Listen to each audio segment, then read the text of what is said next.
Hello, everyone, and welcome back to Mark Anthony's Music Picks. Today is episode number 104, and this will be also the third Jonathan Peters related video that I've made so far on this channel. So I've talked a ton about Jonathan Peters before. Actually, this will be the fourth because I also did a Deeper Records episode, which you could say is, I guess that's part of the series as well. So Jonathan Peters was as I said before, the king of Sound Factory, and for a hot minute in New York, he was definitely the king of Manhattan. He was known for playing the big vocals, he was known for playing trance, he was known for playing hard house, and he was known for playing tribal house. And to me, my two favorite aspects of Jonathan Peters were the vocals and the tribal house. So I haven't really talked a lot about the tribal house, but those, Jonathan Peters, man, he really had a good ear for drums. And having been to Sound Factory a handful of times, I remember how clear the sound system was. I absolutely adored hearing some of those tracks standing down in the center of that square room at the bottom where all the speakers were. It just sounded great down there, and I think that is also what allowed some of these tracks to become so huge and to gain such a following. Jonathan was playing them on such a big system.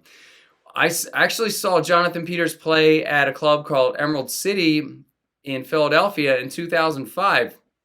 And Emerald City didn't have the greatest sound system by default. It was like kind of okay, but it was your typical Philly sound system that was a little bit heavy on the mids and highs and a little bit underpowered on the bass. So it wasn't the greatest system. But thankfully, Jonathan Peters and the people that were throwing the party brought in their own stacks. So there were stacks at the opposite ends of the main room, and I think they just flat out turned the home or the native system off because there was just no point in having it. And at that party, I remember I was maybe about an hour in, and Jonathan Peters was playing a great set. I was with probably 5 or 6 friends that I really got along with, so we were having a great time. And Jonathan had this way of, he's known for remixing on the fly, right? Just so you know. and he had this way of playing with his laptop where he would have like a certain loop running and sort of surprise you by dropping like a tribal crescendo in there. Now I'm going to give you an example. If you hang until the end of this video, I'll give you an example of Jonathan Peters basically lulling you with a loop and then dropping a tribal beat on top of it. Now, when I was at this party, like I said, about an hour into it, I noticed that Jonathan dropped one of these big drummy crescendos, and I was like, oh, that really hit, and you could tell everybody reacted to it.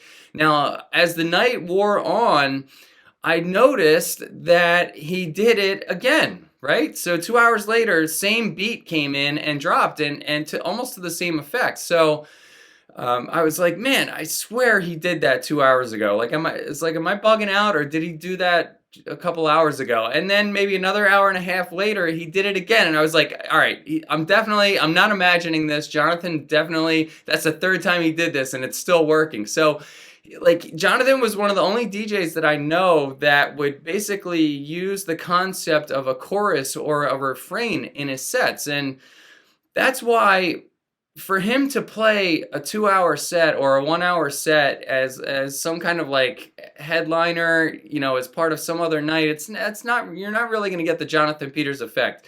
You needed to let him like play out for at least 5 or 6 hours, and ideally longer than that, so that he has time to kind of meander around and experiment and let things run for a long time and just generally like kind of steer the night. You can't really steer a night too much with an hour or two time slot. So anyways, I want to talk to you about some of the tribal tracks that Jonathan Peters played that really resonated with me. Some of them border on other genres such as techno or hard house, but I think they have enough tribality and tribalness to them that you guys will agree with me. The first one that I want to go over with for you today is this one here. This is a beloved record amongst Sound Factory heads. It's a 1999 release by a duo or possibly a solo person, I'm not sure. And the artist is named Insider, and it was Chris Vander. I'm just gonna look here and cheat. Vanderhayden. Chris Vanderhayden is Insider, and possibly he may have worked on this project with another person, and I'll give you guys a little picture of him here. He didn't. You ever look at a producer and they didn't look like what you thought they were going to look like? I think this is a pretty good example of that. And Boots on the Run was kind of a beloved record for people that went to Sound Factory a lot. And Jonathan Peters played it a lot because if you look at the arrangement of the record, if you actually look at the vinyl itself in sunlight, you can see that there's all kinds of bands in the vinyl of the drum patterns changing. And with Jonathan Peters' tendency to remix on the fly, just so you know, he would basically rearrange and contort this track and loop it and do all kinds of funky stuff to it. And Boots versus this and Boots versus that. And again, if you hang out to the end of the video, I'll give you like another Boots versus another beat example, one that's pulled off with actually great effectiveness. But yeah, it's kind of a hard house track. It's something that I was always surprised, like, why didn't this ever appear in any of the Sound Factory compilations? Like, why wasn't it on the Halloween CD? Why wasn't it on S&M? How did it not make classics? How did it not make the Live with Jonathan Peters? It's like, this was such a staple. I don't know. It's got to be a licensing problem. Like, if he didn't feature this, it's not that he didn't want to. It's probably because he couldn't.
So here's a track that I actually need you guys' help authenticating, right? This track was very elusive. It's called Wake Up America, and it's on the label Sondos, and it came out in 2005. Now, Sondos was a very ubiquitous label. When I would go to 611 back in the day or other record stores, you couldn't swing a dead cat without finding a Sondos record. And it wasn't that great of a label. There were definitely some bangers on there, but it's a lot of stuff that hasn't really aged well.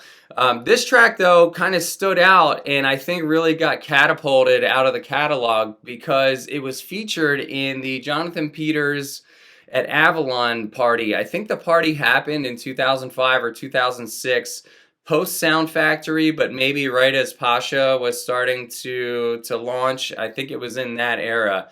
And for the longest time, this track was the soundtrack to this like video montage that somebody made highlighting this Halloween party. And they did a great job with the video, but nobody knew the ID except for the person that made the video. So this video's out there basically tormenting myself and other Jonathan Peters fans for years and years because nobody could figure out the ID for it.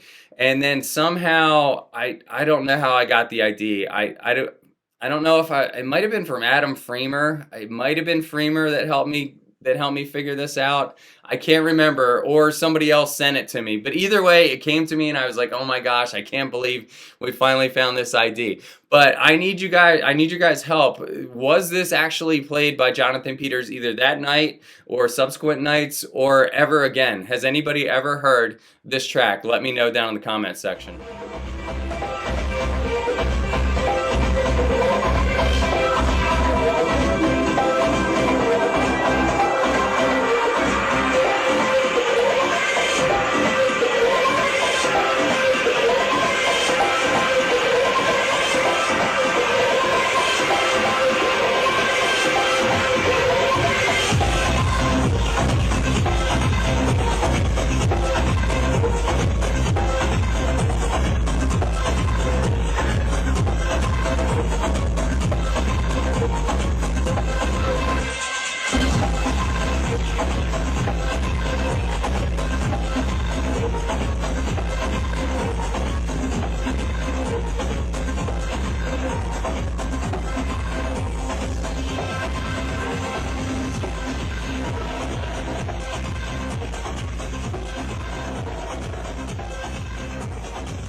One of the interesting things about Jonathan Peters' back catalog, if you look at the Halloween CD, it kicked off on track 2 or 3 of disc 1 with this track here. This was Instant House's Awa Day Joe Claussell mix.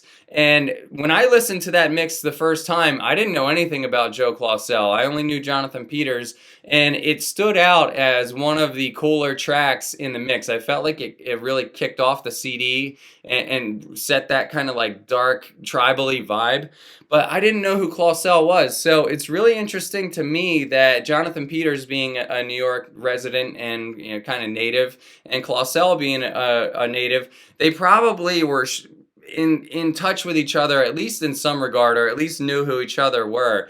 So Jonathan Peters was kind of like on the Claussell tip before I was, like years before I was. And I kind of like look back at this like, man, he really beat me to the punch. Like he knew about JC before I did. And I'm just going to take like a little side note. I made a couple of Claussell videos. I'll give you a link down below in the description. If you really like Joe Claussell records, check out these 2 episodes because I highlighted like probably the top 10 or 12 out of his catalog.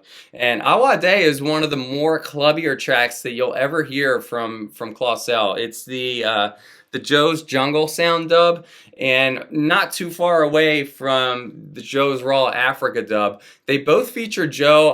I'm like 99% sure it's Joe just going off on the bongos and just doing like a live drum solo over a beat. And the other recognizable or distinct or kind of like Sound Factory JP-ish kind of element to the track is the bass line. There's just something kind of like warm and dusty and dirty and basement about that bass line, and I just love how all the elements come together there.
And here's one for the heads, the real Sound Factory heads.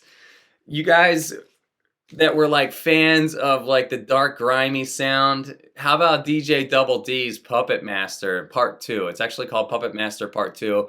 I don't know what Puppet Master Part 1 sounds like. I never heard of it, and I don't even think it was ever released.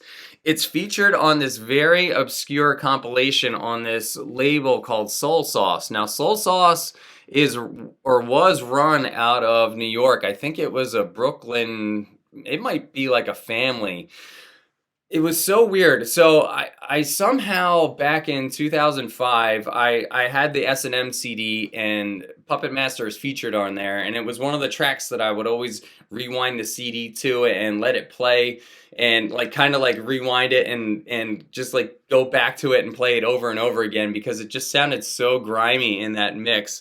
I fell in love with the vinyl or the song, and when I found out that it was on vinyl, I was like, well, how do I get it? And it was like this weird path that I had to take to get it. Somehow I Googled Soul Sauce recordings, and on some weird web page it had an email address, and it was something kind of like janky looking, like a Yahoo or a Hotmail email address.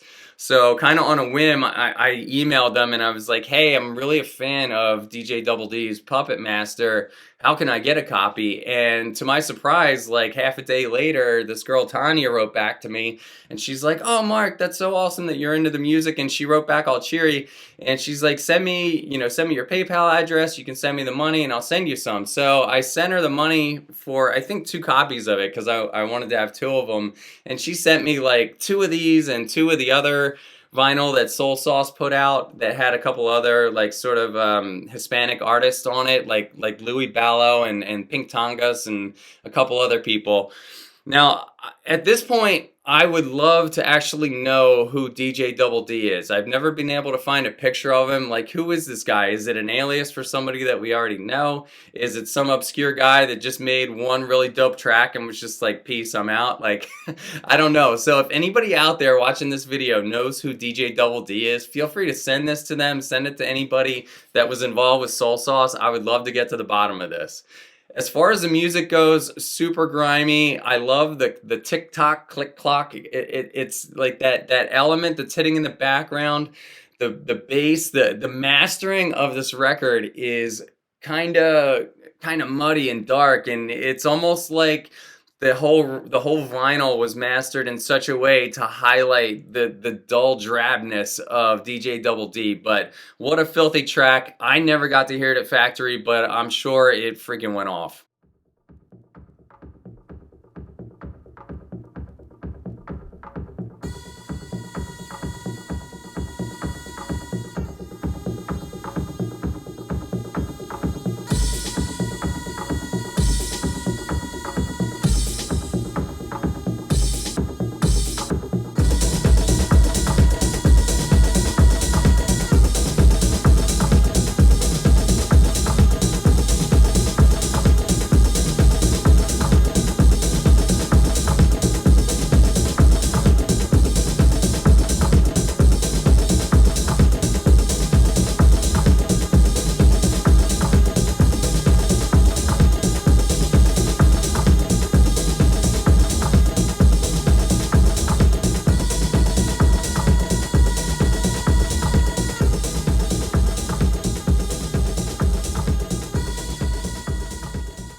And here's my final pick for today, kind of another obscurity that was featured on the S&M CD. This closed out disc 2 of the S&M CD that Jonathan Peters released in 2003 on Blueprint. And what a way to close it, man. I absolutely adore the intro to this record. And when Jonathan Peters plays this, he basically drops it from the beginning. It's, you know how sometimes you can mix into a track 2, 3, 4 minutes in? Nah, JP went right from the get. And I think the reason that he did that is because the intro is so freaking dope. It's just drums and a kick. And, you know, Tribal... It can be played out like Chus and Ceballos were around in this era, and this doesn't sound like your typical sort of like Portugal Tribal. This is like got some other elements in it that are really unique.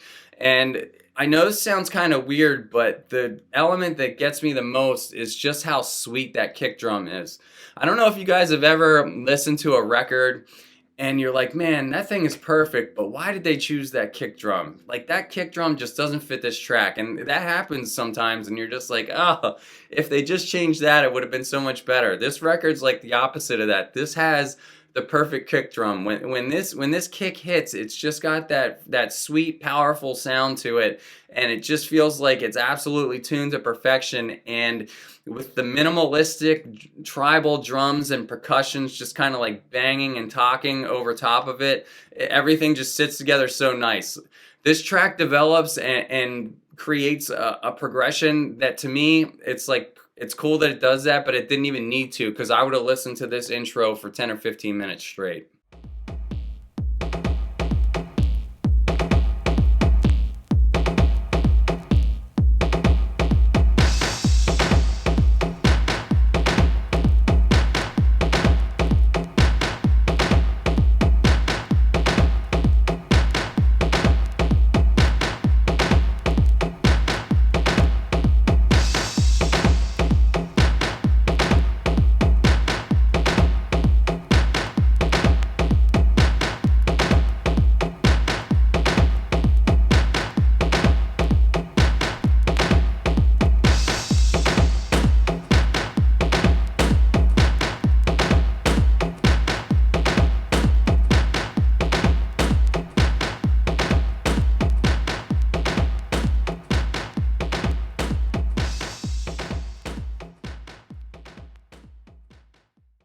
That's all for today's episode, guys. Be sure to hang out for a couple seconds after this. I'm going to give you that clip that I was promising for Boots into a Tribal Crescendo.